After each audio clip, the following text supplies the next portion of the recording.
ये कहानी एक 6 साल के बच्चे की है जो अपनी जॉइंट फैमिली में बड़े प्यार से रहता है।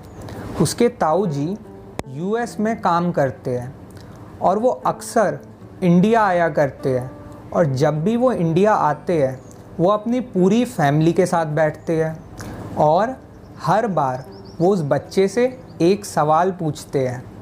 वो अपनी जेब से 2 नोट निकालते हैं। पहला नोट होता है 2000 रुपये का और जो दूसरा नोट है वो है $100 यानी कि 7300 रुपये। अब वो उस बच्चे से कहते हैं, बताओ कौन सा नोट सबसे बड़ा है। तो वो बच्चा 2000 का नोट उठाता है और कहता है ये नोट सबसे बड़ा है। अब उसके ताऊ जी उसके ऊपर हंसने लग जाते हैं और बाकी घर वाले भी उसका मजाक उड़ाते हैं, और लास्ट में वो नोट 2000 का उस बच्चे को मिल जाता है। अब धीरे धीरे टाइम के साथ वो बच्चा बड़ा हो जाता है। अब वो 17 साल का हो गया, पर ये सिलसिला अभी भी जारी है।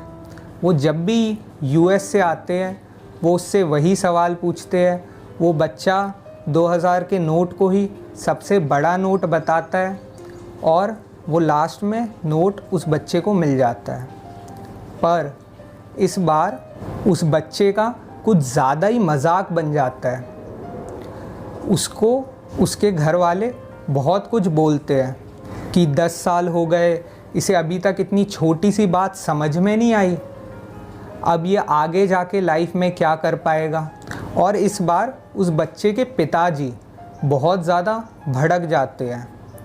तो उसके पिताजी बाद में उसे रूम में ले जाते हैं और पूछते हैं कि $100 बड़ा है या 2000 रुपये बड़े हैं। तो वो तुरंत जवाब दे देता है कि $100 बड़ा है। अब उसके पिताजी उससे कहते हैं, तो इतने सालों से तुम अपना मजाक क्यों उड़वा रहे थे। तो वो पिताजी को एक बैग लाके दिखाता है। उस बैग के अंदर बहुत सारे 2000 के नोट भरे होते हैं, और वो कहता है कि मेरे को दूसरी बारी में ही समझ में आ गया था कि $100 का नोट बड़ा है। तो हमें इस कहानी से ये सीखने को मिलता है कि आपको कभी भी किसी दूसरे को कम नहीं समझना चाहिए।